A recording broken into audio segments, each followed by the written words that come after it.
Hi, അസ്സാം വലൈക്കും. എൻ്റെ പുതിയ ചാനലായ ജി ടോക്സ് ഗഫൂർ എന്ന ചാനലിലേക്ക് എല്ലാവർക്കും സ്വാഗതം. അപ്പോൾ ഞാൻ ഒരു അടിപൊളി ഓഫറുമായിട്ട് വന്നിരിക്കുന്നത്.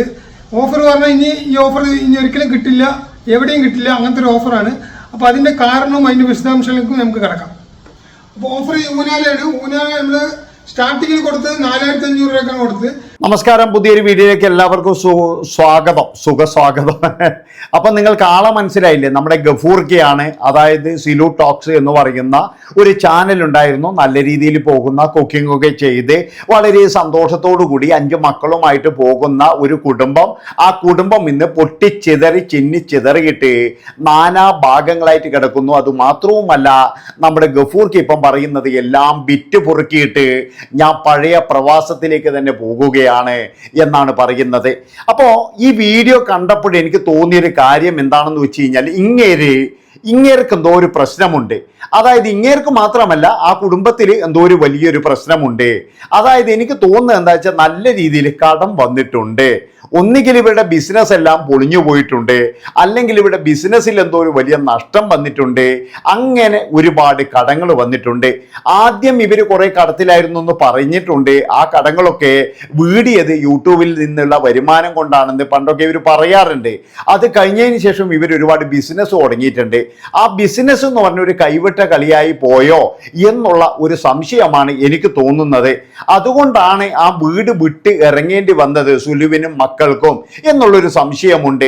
അല്ലെങ്കിൽ തന്നെ എന്ന് പറഞ്ഞു കഴിഞ്ഞാൽ, ഇപ്പൊ ഇദ്ദേഹം പ്രവാസത്തിലേക്ക് പോകുന്നു, കുട്ടികളും എൻ്റെ ഭാര്യയും ഇവിടെ താമസിച്ചോട്ടെ, പിന്നീട് എന്തെങ്കിലും ചെയ്യാം എന്ന് വേണമെങ്കിൽ ഇദ്ദേഹത്തിന് വിചാരിച്ചൂടെ? അല്ലാതെ വീട് പോലും ഇതെല്ലാം വിറ്റുപുറക്കിയിട്ട് പോകണമെന്ന് നിർബന്ധം എന്താണ്? അതുകൊണ്ടാണ് ഞാൻ പറയുന്നത്, ഇവരുടെ കുടുംബത്തിൽ ഒരു വലിയ ഒരു സംഭവം നടന്നിട്ടുണ്ട്. അതെന്ന് പറഞ്ഞാൽ നമ്മൾ അങ്ങോട്ടും ഇങ്ങോട്ടും ചളിവാരി എറിഞ്ഞിട്ട് കാര്യമില്ല. ഇപ്പൊ കുറെ ആൾക്കാർ എന്ന് പറഞ്ഞാൽ സുലുവിനെ കുറ്റം പറയുന്നു, സിലുവിനെ കുറ്റം പറയുന്നു, കുറെ ആൾക്കാർ ഗഫൂർക്കയെ കുറ്റം പറയുന്നു, കുറെ ആൾക്കാർ ഗഫൂർക്കയെ നല്ലത് പറയുന്നു. ഇന്നിപ്പോഴും ഇതിൻ്റെ അകത്ത് വന്ന കമന്റ് ഉണ്ട്, എൻ്റെ പൊന്ന് ഗഫൂർക്ക, നിങ്ങൾ ഈ സ്ട്രോങ് നിങ്ങളുടെ കുടുംബജീവിതത്തിൽ കാണിച്ചിട്ടുണ്ടെങ്കിൽ ഇന്ന് ഈ ഭാര്യയും മക്കളും ഇവിടെ ഉണ്ടാകുമായിരുന്നു. പക്ഷെ ഞാൻ പറയുകയാണ്, ഒരിക്കലും ഉണ്ടാവില്ല. അതായത് ഈ ഫാമിലി ബ്ലോഗേഴ്സിൻ്റെ ജീവിതം എന്ന് പറഞ്ഞാൽ നമ്മൾ വിചാരിക്കുന്ന പോലെയല്ല. അതാണ് നിങ്ങൾ മനസ്സിലാക്കേണ്ടത്. പല പ്രശ്നങ്ങളും ഉണ്ടെന്ന്. പണ്ടൊക്കെ എന്ന് പറഞ്ഞു കഴിഞ്ഞാൽ ഇവർക്ക് ഒരുപാട് ആർഭാടങ്ങൾ കാണിക്കാമായിരുന്നു, കാരണം ഇഷ്ടംപോലെ പൈസയുണ്ട്. ഇന്നെന്ന് പറയുന്നത് ഒരുപാട് പേര് ഈ മേഖലയിലേക്ക് വന്നിട്ടുണ്ട്. അതിൻ്റെ ഒരു പ്രശ്നങ്ങൾ എല്ലാവർക്കും ഉണ്ട്. ഇപ്പോൾ ഒരു പ്രൊമോഷൻ ആണെങ്കിലും കഴിഞ്ഞ മാസമൊക്കെ എന്ന് പറഞ്ഞു കഴിഞ്ഞാൽ 15ഉം 20ഉം പ്രൊമോഷൻ കിട്ടുന്ന ഒരാൾക്ക് ഈ മാസം ചിലപ്പോൾ കിട്ടിയത് 5 പ്രൊമോഷൻ ആയിരിക്കും. കാരണം എന്താ?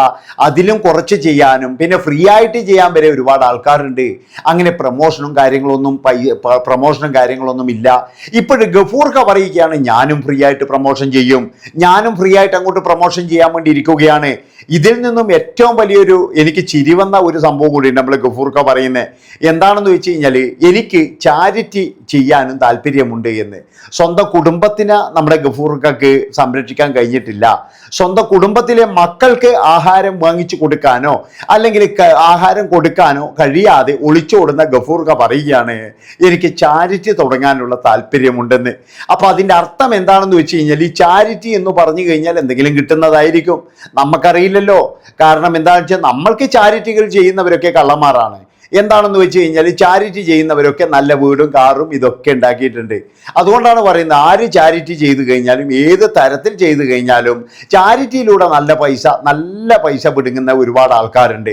അതുകൊണ്ട് ഞാൻ പറയുന്നു, എൻ്റെ പൊന്നൊക്കെ നിങ്ങൾ ചാരിറ്റി ഒന്നും തുടങ്ങരുത്. നിങ്ങൾ ആദ്യം ചെയ്യേണ്ടത്, നിങ്ങളുടെ വീട് വിറ്റിട്ടായാലും ഇല്ല എല്ലാം വിറ്റുപുറക്കിയിട്ടായാലും നിങ്ങൾ കടം തീർക്കുക. അത് കഴിഞ്ഞതിന് ശേഷം മക്കളൊക്കെ മുതിർന്നില്ലേ, 10-18 വയസ്സായ മക്കളുണ്ട് എന്നാണ് എനിക്ക് തോന്നുന്നത്. ആ മക്കളെയൊക്കെ നോക്കിയിട്ട് അവരെ വീട്ടിലിരിക്കൂ. അതായത് ഈഗോയും കാര്യങ്ങളൊക്കെ കളയൂ. അതുപോലെ ഭാര്യയോടും ഞാൻ പറയുകയാണ്, നിങ്ങളിപ്പോഴെന്ന് പറഞ്ഞു കഴിഞ്ഞാൽ ഈ 5 മക്കളെയും കൊണ്ട് ഒറ്റയ്ക്കിരിക്കാതെ ആ മനുഷ്യനുമായിട്ടൊരു ഒത്തുതീർപ്പ്, എന്തെങ്കിലും ഒരു സാധ്യത. പിന്നെ വേറൊരു കാര്യം ഞാൻ പറയാം, അതായത് ചില ആണുങ്ങൾ എത്രത്തോളം ഉണ്ടാക്കി കഴിഞ്ഞാലും കടങ്ങൾ ഇങ്ങനെ വരുത്തിക്കൊണ്ടേയിരിക്കും. അങ്ങനെയുള്ള ചില ആൾക്കാരുണ്ട്. അതായത് നമ്മളെല്ലാ കടങ്ങളും വീട്ടിൽ സുഖമായിട്ട് ഇരിക്കാമെന്ന് വിചാരിക്കുമ്പോൾ വേറൊരു കടം പോയി വീണിക്കും, അതുപോലെ വേറൊരു കടം വീണിക്കും, പിന്നെ അറിയാത്ത ബിസിനസ്സുകൾ ചെയ്യും. അതാണ് അതായത് എല്ലാവരും പറയുന്നത് എന്താ അറിയാ, ഈ സോഷ്യൽ മീഡിയ എന്നും ഉണ്ടാവില്ല, അതുകൊണ്ട് എൻ്റെ പൊന്നുമക്കളെ ബിസിനസ് തുടങ്ങിക്കോ. എന്ത് ബിസിനസ് അത് തുടങ്ങാം? അപ്പോൾ മറ്റവൻ പറയും ഇന്ന ബിസിനസ് തുടങ്ങാം, മറ്റവൻ പറയും ഇന്ന ബിസിനസ് തുടങ്ങാം. അങ്ങനെ ഒരു പരിചയവുമില്ലാത്ത ബിസിനസ്സിലേക്ക് നമ്മൾ ചാടിയിട്ട് അങ്ങനെ ആ പൈസ മുഴുവൻ പോയി. പിന്നീട് എന്ന് പറഞ്ഞു കഴിഞ്ഞാൽ കുടുംബവും ഇല്ല, അതുപോലെ തന്നെ എന്ന് പറഞ്ഞാൽ ബിസിനസ്സും ഇല്ലാത്ത അവസ്ഥയുണ്ടാകും. അത് തന്നെയാണ് നമ്മുടെ സിലു ടോക്കിന് സംഭവിച്ചത് എന്നാണ് എനിക്ക് തോന്നുന്നത്. ഇവരുടെ വീഡിയോ 2-3 വീഡിയോ ഇറക്കി, ആ വീഡിയോ ഒക്കെ കണ്ടപ്പോൾ അല്ലാതെ ഇവരുടെ തമ്മിലുള്ള വലിയ പ്രശ്നങ്ങളോ കാര്യമോ ഒന്നുമില്ല. സാമ്പത്തികം തന്നെയാണ് പ്രശ്നം എന്നാണ് എനിക്ക് തോന്നിയിട്ടുള്ളത്. അതായത് സിലു തന്നെ പറയുന്നുണ്ട്, ഇനിയിപ്പോൾ ആ വീട് 2 വർഷം കഴിഞ്ഞാൽ എനിക്ക് എഗ്രിമെൻ്റ് എഴുതി തരാൻ വേണ്ടിയിട്ടുള്ള തരത്തിലാണ് ഞാൻ അവിടെ താമസിക്കുന്നത്. ആ വീടിൻ്റെ ചില പണികളുണ്ടായിരുന്നു എന്ന് സിലുവിൻ്റെ ആദ്യത്തെ വീഡിയോയിലുണ്ടായിരുന്നു. അങ്ങനെയാണെങ്കിൽ സിലുവിന് എന്തുകൊണ്ട് ഭർത്താവിൻ്റെ പൈസ കൊടുത്ത് ഒഴിവാക്കിയിട്ട് നിങ്ങൾ 2 പേരും വെച്ച വീടല്ലേത്, ആ വീട്ടിലേക്ക് താമസിക്കാലോ, എന്തുകൊണ്ട് താമസിക്കുന്നില്ല? അതുകൊണ്ടാണ് ഞാൻ പറയുന്നത്, ഇദ്ദേഹത്തിൻ്റെ ഈ വെപ്രാളവും അതുപോലെ ഈ വിറ്റ് പൊറുക്കലും എല്ലാം കാണുമ്പോഴേ കോടികൾ കടമുണ്ട് എന്നാണ് എനിക്ക് തോന്നുന്നത്. അതായത് എവിടെയോ ബൾക്കായിട്ട് നല്ല പൈസ മറിഞ്ഞു പോയിട്ടുണ്ട്. പറയാൻ പറ്റൂല. കാരണം എന്താ വെച്ചാൽ ഞാൻ പറഞ്ഞല്ലോ, ഒരുപാട് ആൾക്കാർ ഉപദേശിക്കാനുണ്ട്. എന്താണെന്ന് വെച്ചാൽ ഇന്ന ബിസിനസ് തുടങ്ങും, ഇന്ന ബിസിനസ് തുടങ്ങുമെന്ന്. ഈ ബിസിനസ് തുടങ്ങുമ്പോൾ എല്ലാവരും ഭയങ്കര കൊട്ടിയാഘോഷിക്കും, ഇത് പൊളിയുന്നതാരും കാണുന്നില്ല. ഇപ്പൊ ഒരു ഹോട്ടൽ തുടങ്ങുമ്പോഴെന്ന് പറഞ്ഞാൽ നമ്മൾ എന്താ പറയേണ്ടത്, ഹണി റോസിനെ കൊണ്ട് ഉദ്ഘാടനം ചെയ്യിക്കും, അതുപോലെ ലാലേട്ടനെ കൊണ്ടുവരെ നമ്മൾ ഉദ്ഘാടനം ചെയ്യിക്കും. പക്ഷേ അത് 15-20 ദിവസം കഴിഞ്ഞാൽ പൂട്ടുന്നുണ്ട്. തൊഴിലാളികൾക്ക് ശമ്പളം കൊടുക്കാനില്ലാതെ, കച്ചവടമില്ലാതെ, അങ്ങനെയൊക്കെ എന്ന് പറഞ്ഞാൽ പൂട്ടുന്ന ഹോട്ടലുകളുണ്ട്. ഈ പൂട്ടുന്നത് നമ്മൾ ആരും പിന്നീട് കാണിക്കുന്നില്ല. ഇപ്പോഴും നല്ല ആഹാര സാധനം എന്ന് പറഞ്ഞിട്ട് ഇതിനിടെ കൊരുത്തെന്ന് പറഞ്ഞിട്ട് ഒരു പുതിയ ഹോട്ടൽ ഓപ്പൺ ചെയ്ത് ഒരു വ്ളോഗർ പോയിട്ട് അതിന് വീഡിയോ എടുക്കുന്നു, ആ വീഡിയോ ഇടുന്നു. അതിനുശേഷം എന്ന് പറഞ്ഞാൽ ഭക്ഷണം കഴിക്കാമല്ലോ എന്ന് വിചാരിച്ചിട്ട് പോയപ്പോഴേ അവിടെ എന്ന് പറഞ്ഞു കഴിഞ്ഞാൽ ഈ പിന്നെ എന്താ പറയേണ്ടത്, കോഴി ഇരുന്നവർക്ക് ഒരു പൂട പോലും ഇല്ല എന്ന് പറഞ്ഞ പോലെ ഒരു പൂട പോലും അവിടെ ഇല്ല. അതായത് അവർ പൂട്ടിപ്പോയിരിക്കുന്നേ. ആകെ ഉദ്ഘാടനത്തിന് ശേഷം എന്ന് പറഞ്ഞു കഴിഞ്ഞാൽ 8-9 ദിവസം മാത്രമാണ് കച്ചവടം നടത്തിയത്. അതിനുശേഷം എന്ന് പറഞ്ഞാൽ കച്ചവടവും ഇല്ല, തൊഴിലാളികൾക്ക് ശമ്പളം കൊടുക്കണം, ഇയാളുടെ കയ്യിൽ പൈസയില്ല. അങ്ങനെ ഹോട്ടൽ ഇപ്പോഴും എന്ന് പറഞ്ഞാൽ ആരെങ്കിലും ഏറ്റെടുത്തോ എന്ന് പറഞ്ഞ ഗതിയിലാണ്. അങ്ങനെ അതുപോലെ പല സ്ഥാപനങ്ങളും, പല വ്യാപാര സ്ഥാപനങ്ങളും, ബ്യൂട്ടി പാർലർ, അതാണ് ഇപ്പം എല്ലാവരുടെയും ട്രെൻഡ് എന്ന് പറഞ്ഞു കഴിഞ്ഞാൽ. എവിടെ നോക്കിക്കഴിഞ്ഞാലും ബ്യൂട്ടി പാർലറാണ്. അങ്ങനെ എല്ലാവരും പോയിട്ട് പൈസ മുടക്കുന്നത് ഇപ്പം ബ്യൂട്ടി പാർലറിനാണ്. എന്തുകൊണ്ടാണെന്ന് വെച്ച് കഴിഞ്ഞാൽ ഏതെങ്കിലും ഒരുത്തം വിജയിപ്പിക്കുന്നുണ്ടാവും, അത് എങ്ങനെയെങ്കിലും ഒന്ന് ഓടിക്കുന്നുണ്ടാകും. അതിൻ്റെ മുന്നിൽ പോയിട്ട് വേറൊരു ബ്യൂട്ടി പാർലർ തുടങ്ങും. അങ്ങനെ അവനും കച്ചവടമില്ല, ഇവനും കച്ചവടമില്ല. 2 പേരും പിന്നീട് അവിടെ അടിച്ച് പിരിഞ്ഞ് പിന്നീട് അങ്ങോട്ട് എന്ന് പറഞ്ഞാൽ 2 പേര് ഇത് പൂട്ടിപ്പോകും. ഇതാണ് മിക്ക സ്ഥലങ്ങളിലും ഉള്ളത്. അതുപോലെ തന്നെ നമ്മുടെ ഗഫൂർക്ക ഇനിയിപ്പോൾ ഈ ബിസിനസ്സിലൊക്കെ ഏർപ്പെട്ടിട്ട് അയാളുടെ പൈസയൊക്കെ പോയി അങ്ങനെ കടത്തിലായോ എന്നുള്ള ഒരു സംശയമാണ് എനിക്കുള്ളത്. ഞാൻ പറഞ്ഞല്ലോ, നമ്മൾ എന്ത് ജോലി ചെയ്യുമ്പോഴായാലും നമ്മുടെ മനസ്സ് നന്നായിട്ട് ഇരിക്കണമെങ്കിൽ നമുക്കൊരു പ്രശ്നവും ഇല്ലാതിരിക്കണം. ഇനി എന്തെങ്കിലും ഒരു പ്രശ്നം ഉണ്ടെങ്കിൽ പിന്നെ നമുക്ക് ഒരിക്കലും എന്ന് പറഞ്ഞാൽ നമ്മുടെ മനസ്സ് തിരിച്ചു കിട്ടൂല. അതാണ് നിങ്ങൾ മനസ്സിലാക്കേണ്ടത്. ഇപ്പോൾ ഈ സിലു എന്ന് പറയുന്ന യുവതിക്ക് നല്ല രീതിയിൽ വീഡിയോയും കാര്യങ്ങളൊക്കെ ചെയ്യണമെങ്കിൽ അവർക്ക് വീട്ടിൽ സമാധാനം വേണം.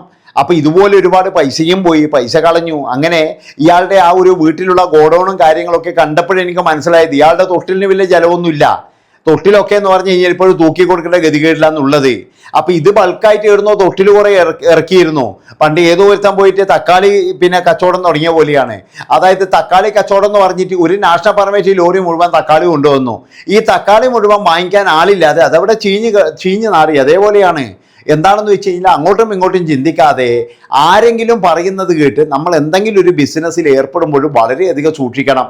കാരണം എപ്പോഴാണ് പണി വരിക എന്നൊന്നും പറയാൻ കഴിയില്ല. ഏതായാലും ഇക്ക പറയുന്ന ബാക്കി കാര്യം കൂടി നമുക്കൊന്ന് കേട്ടിട്ട് വരാം. തുടങ്ങുന്നത് വട്ടപൂജയിൽ നിന്നാണ് തുടങ്ങുന്നത്. അപ്പോൾ നിങ്ങളുടെയൊക്കെ സപ്പോർട്ട് ഉണ്ടെങ്കിൽ ഇനി മുന്നോട്ട് പോകാൻ പറ്റുള്ളൂ. അപ്പോൾ ഇനി ഈ ചാനൽ മുന്നോട്ട് പോയി ഇതിൽ കുറേ കാര്യങ്ങളെക്കുറിച്ച് ചെയ്യാവുന്നുണ്ട്. കുറച്ച് ചാരിറ്റിയൊക്കെ പോണ ഉള്ളവരെ കുറച്ച് ചാരിറ്റിയും അതുപോലെ തന്നെ നല്ല ഓഫർ, നിങ്ങൾക്ക് ഗുണം കിട്ടുന്ന ഓഫർ ഉണ്ടെങ്കിൽ, ഏതെങ്കിലും കടക്കാർ കാലിയാക്കുന്നുണ്ടെങ്കിൽ അവർ പറയും അവർക്ക് ഫ്രീ ആയിട്ട് പ്രൊമോഷൻ ഫ്രീ ആയിട്ട് പ്രൊമോഷൻ ക്യാഷിലാണ്ട് ഫ്രീ ആയിട്ട് ഇട്ട് കൊടുക്കാനുള്ള സംവിധാനം പറഞ്ഞിട്ടുണ്ട്. ഫ്രീ ആയിട്ട് ഇട്ടുതരാമെന്ന് 2 ആൾ പറഞ്ഞിട്ടുണ്ട്. അപ്പോൾ ഇട്ട് കൊടുക്കാനുള്ള അങ്ങനത്തെ കാര്യങ്ങൾ ചെയ്യാനുള്ള ഇതിലാണ് നിൽക്കുന്നത്. അപ്പോൾ നിങ്ങളുടെ എല്ലാ സപ്പോർട്ട് വേണം. നിങ്ങളുടെ സപ്പോർട്ട് ഉണ്ടെങ്കിലേ നടക്കുകയുള്ളൂ.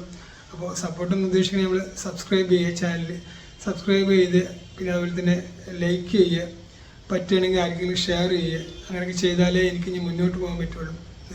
അപ്പോൾ നമ്മുടെ ഗഫൂർക്ക പറയുന്നത് ഞാൻ വട്ടപൂജ്യത്തിൽ നിന്നാണ് തുടങ്ങുന്നത്. വട്ടപൂജ്യം എന്ന് പറഞ്ഞു കഴിഞ്ഞാൽ എല്ലാ സ്വത്തുക്കളും സുലു കൊണ്ടുപോയി എന്നല്ല പറയുന്നത്. ഞാൻ പറഞ്ഞല്ലോ, ഇവർക്ക് സാമ്പത്തികപരമായിട്ട് തകിടം മറിഞ്ഞതുകൊണ്ട് ഇവരുടെ കുടുംബത്തിൽ സംഭവിച്ച ഒരു പോരായ്മയാണ്. ഇനിയിപ്പോഴും എന്ന് പറഞ്ഞാൽ ഇനിയുള്ള ബ്ലോഗർമാരായി കഴിഞ്ഞാലും അല്ലെങ്കിൽ മറ്റുള്ള ജോലിക്കാരായി കഴിഞ്ഞാലും നിങ്ങളെല്ലാം ആലോചിക്കേണ്ട ഒരു കാര്യം, ഭീമമായ തുക വാങ്ങിച്ചിട്ടോ അല്ലെങ്കിൽ ഭീമമായ സംഖ്യ കൊണ്ടോ നമ്മൾ ഒരിക്കലും ബിസിനസ്സിൽ ഇറങ്ങാൻ പാടില്ല.